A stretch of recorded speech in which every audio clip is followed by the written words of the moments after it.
सत्य वचन, अमर वचन, जीवित वचन, दिव्य वचन, सत्य वचन, अमर वचन, जीवित वचन। साई दा बामा बनी दा बामा बगरे रे सनी रे सनी रे सनी रे सनी रे सा। दिव्य वचन, सत्य वचन, अमर वचन, जीवित वचन, दिव्य वचन, दिव्य वचन।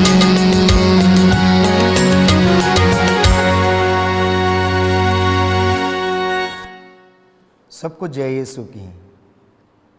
प्रियजनों, प्रभु यीशु के सामर्थी नाम से मैं आप सभी का अभिवादन करता हूं।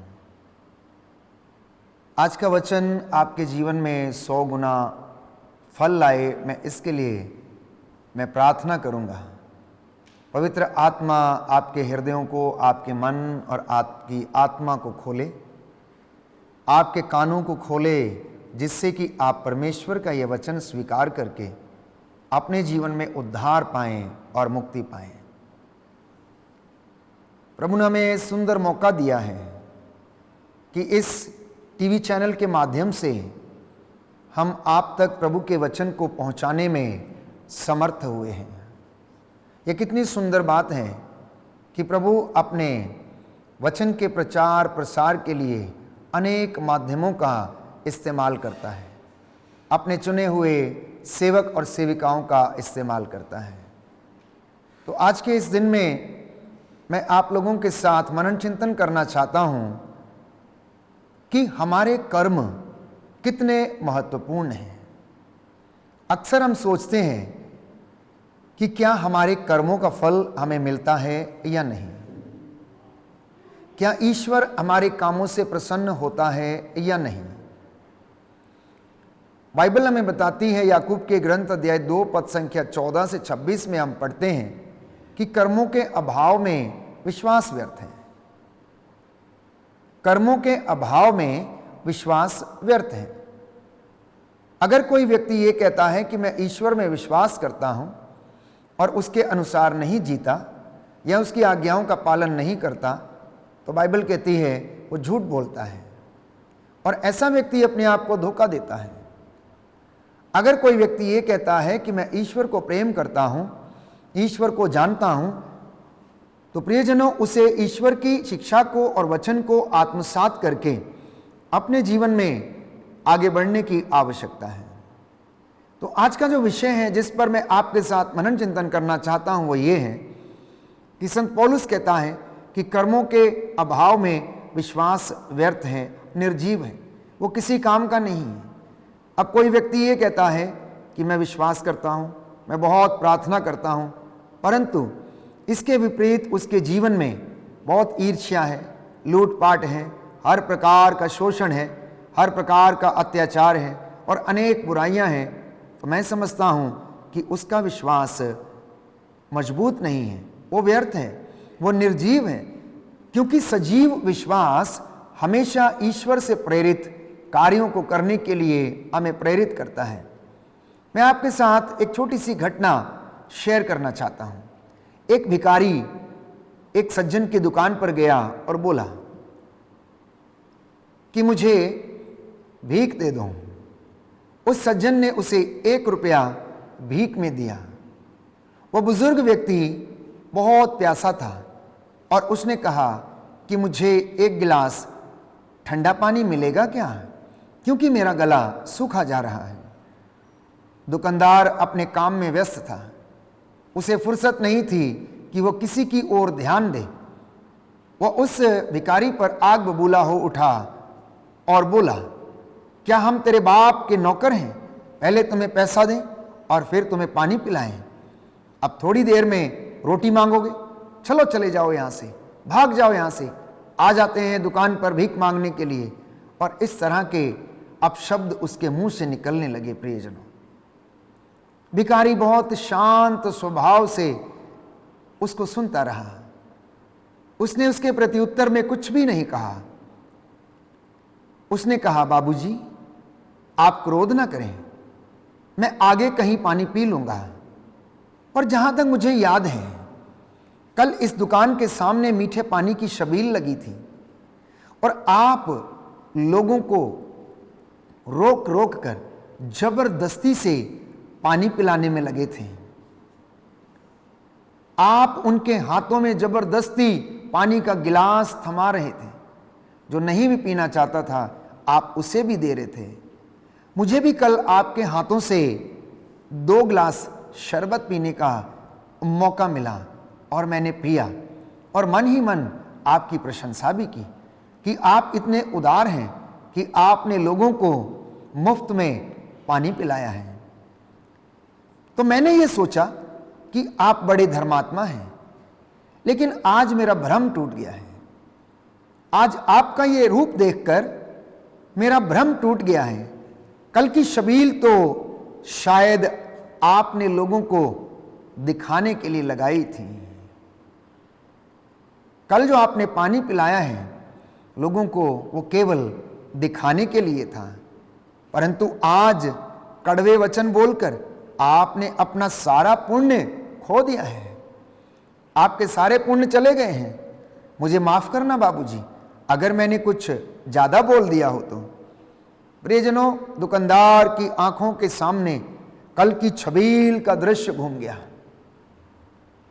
वो सोचने लगा कि कल शाम को जो छबील उसने लगाई थी, लोगों को शरबत पिला रहा था, दौड़ दौड़ कर गाड़ियों को रुका रुका कर, वो चलचित्र के भांति उसकी आंखों के सामने से पूरा का पूरा गुजरता रहा। भिखारी के 2 शब्दों ने उसके पूरे मन, आत्मा और शरीर को हिला के रख दिया। प्यारे भाइयों और बहनों, वो शर्म से पानी पानी हो गया। उसे अपनी गलती का एहसास हुआ और ग्लास में पानी भरकर उसने बाबा को दिया। बाबा ने कहा, बाबूजी मुझे आपसे कोई शिकायत नहीं है, मुझे आपसे कोई शिकायत नहीं है, परंतु अगर मानवता को आप अपने मन में नहीं बसा सकते तो 1-2 दिन किए हुए पुण्य के काम जो हैं वो व्यर्थ हैं। अगर आप उदारता को अपने मन में, अपने हृदय में, आत्मा में, जीवन में नहीं बसा सकते तो आपका 1 या 2 दिन का किया गया काम जो है वो व्यर्थ है। आपका पुण्य का काम जो है वो व्यर्थ है। आज आपने पुण्य का काम किया और कल आपने क्रोध के आवेश में उसके विपरीत कुछ कर डाला, आपने सारा पुण्य गंवा दिया है। प्रियजनों, हमारे जीवन में भी ऐसा ही होता है। हम मनन चिंतन करके देखें कि क्या मेरे और आपके जीवन में कभी ऐसा अनुभव आया है जबकि हमने उपवास रखा, लोगों की सेवा की, उदारता के साथ हमने दान दिया, दान पुण्य किया, और दूसरे दिन अगर कोई हमारी दुकान पर या घर में आ गया हो तो हमने उसे लताड़ दिया हो, भगा दिया हो, वचनों से उसका कत्ल कर दिया हो। ऐसी परिस्थिति में हमारा विश्वास पनपता नहीं है। ऐसी परिस्थिति में हमारा विश्वास उन्नति नहीं करता है। तो इसी तरह याकूब के पत्र अध्याय 2 पद संख्या 14 में हम पढ़ते हैं कि यदि कोई ये कहता है कि मैं विश्वास करता हूं किंतु उसके अनुसार आचरण नहीं करता तो इससे उसे क्या लाभ है? क्या विश्वास उसका उद्धार कर सकता है? आज ये वचन आपके और मेरे लिए है, अपने आप से पूछने के लिए है कि क्या मात्र विश्वास करना आपका उद्धार कर सकता है या नहीं। मान लीजिए किसी भाई या बहन के पास कपड़े नहीं हैं और उसके पास खाने पीने को कुछ नहीं है, और आप कहीं जाइए और उससे कहिए कि गरम गरम कपड़े पहन लो, पेट भर खा लो, किंतु उन्हें शरीर के लिए जरूरी चीजें ना दो, तो इससे आपको लाभ क्या है? कभी कभी इंसान ऐसी ही बातें करता है। अपने पड़ोस में जाकर अपने पड़ोसी को साहस और हिम्मत देने की कोशिश करता है। कई बार हम लोग अस्पताल में मरीजों से मिलने के लिए जाते हैं और ऐसी परिस्थितियां आती हैं कि जब अस्पताल में पड़ा हुआ व्यक्ति बहुत गरीब है। हम में से कितने लोग हैं उस व्यक्ति के हाथ में 100 या 200 या 500 रुपए देकर आते हैं हम में से कितने लोग हैं जो उस गरीब से ये कहकर आते हैं, भाई या बहन, ये 500 रुपये रख लो, ये 1000 रुपये रख लो, तुम्हारी ज़रूरत में तुम्हारे काम आएंगे, तुम्हारी दवाई खरीदने के काम में आएंगे। मैं समझता हूँ इक्का दुक्का कोई व्यक्ति होगा जो इस तरीके का कार्य करता हो। इसके विपरीत यदि हम किसी रिश्तेदारी में जाते हैं या फिर हम किसी बर्थडे पार्टी में जाते हैं तो हम कितने बड़े बड़े उपहार और गिफ्ट लेकर जाते हैं, क्योंकि हमें मालूम है कि आज हम अपने मित्र को अच्छी गिफ्ट देंगे तो वो हमारे जन्मदिन पर भी अच्छा गिफ्ट या अच्छा उपहार लेकर आएगा। लेकिन अस्पताल में हम किसी गरीब मरीज से मिलने जाते हैं तो हमें पता है कि इस व्यक्ति से हमें कुछ नहीं मिलेगा, इसलिए शायद हम उपहार लेकर जाने में असमर्थ रहते हैं। हम उस गरीब को 100-500 रुपए देने में असमर्थ रहते हैं, प्यारे भाइयों और बहनों। इसीलिए संत पौलुस कहता है, विश्वास तो आप परमेश्वर में करते हो, उपवास करते हो, प्रार्थना करते हो, लेकिन जब जरूरत पड़ती है तो उस जरूरत में आपका विश्वास अधूरा रह जाता है। इसलिए प्रभु ने कहा कि अगर कोई व्यक्ति इन छोटे से छोटे किसी एक व्यक्ति के लिए कुछ भी करता है तो वो मेरे लिए करता है। इनमें से किसी एक को ठंडा पानी भर पिला दे तो उसने मेरे लिए वो काम किया है। प्रियजनों, मंदिर में, चर्च में हम प्रार्थना करते हैं, लेकिन हमारी प्रार्थना हमारे कामों में नजर आनी चाहिए।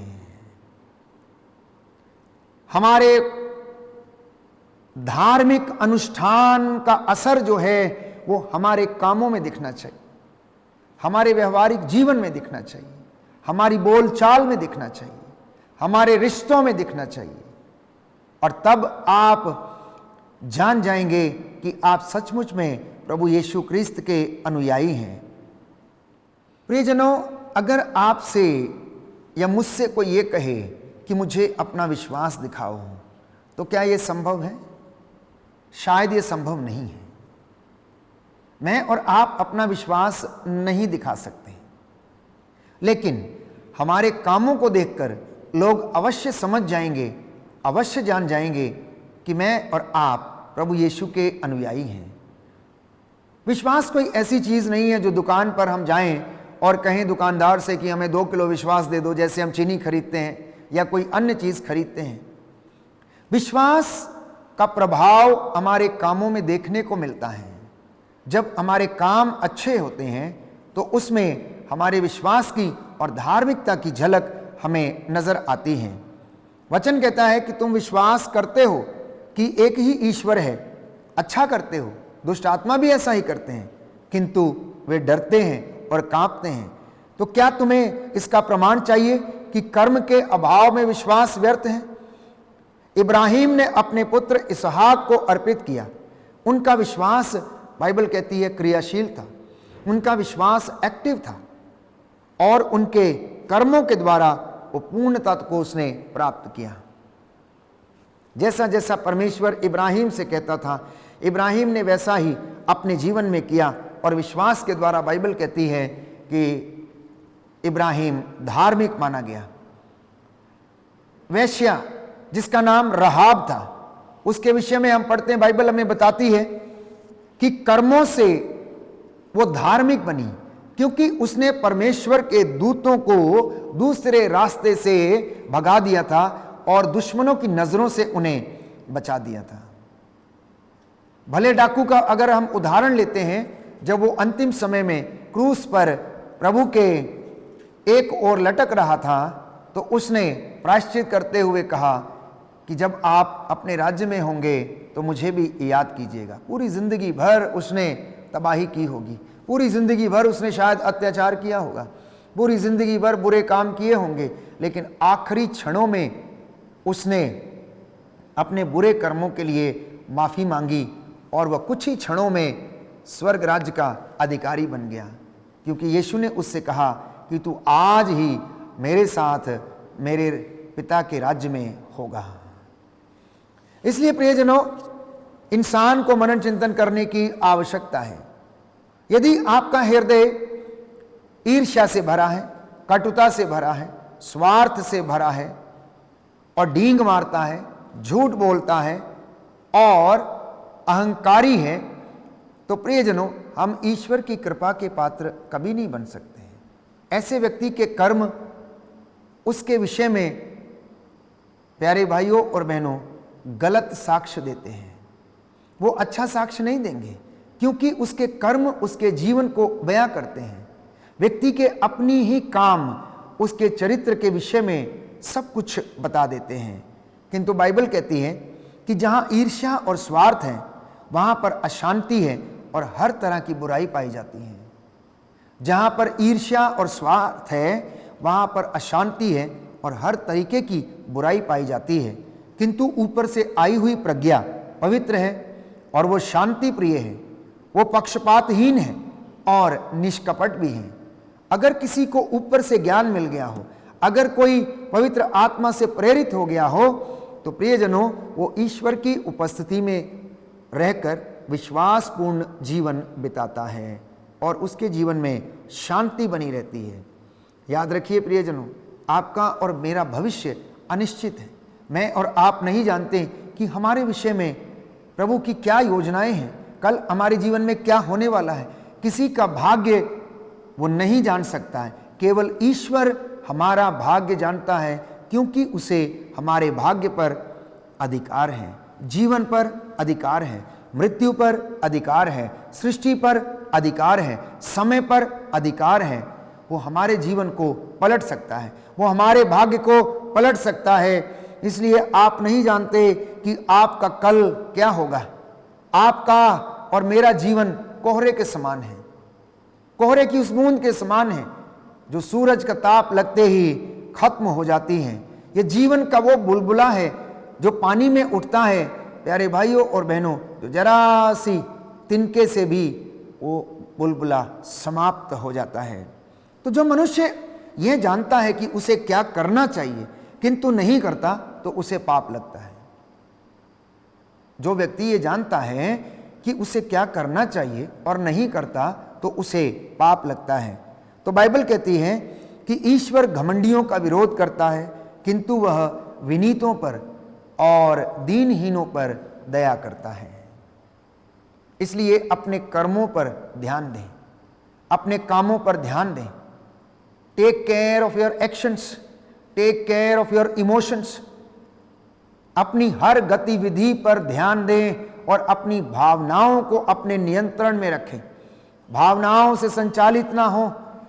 ये दिन बुरे हैं, बाइबल कहती है, संत पौलुस कहता है, आप वर्तमान समय का पूरा पूरा लाभ उठाएं, कर्म करते जाएं और परमेश्वर आपके कर्मों से प्रसन्न होकर आपको आशीष देगा।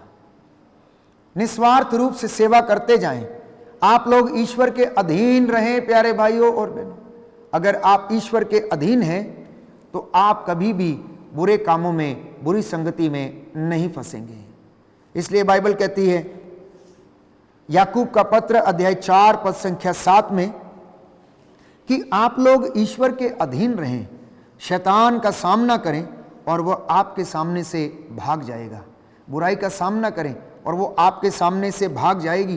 प्रभु के सामने दीनहीन बन जाएं प्यारे भाइयों और बहनों, क्योंकि प्रभु दया और अनुकंपा से परिपूर्ण है।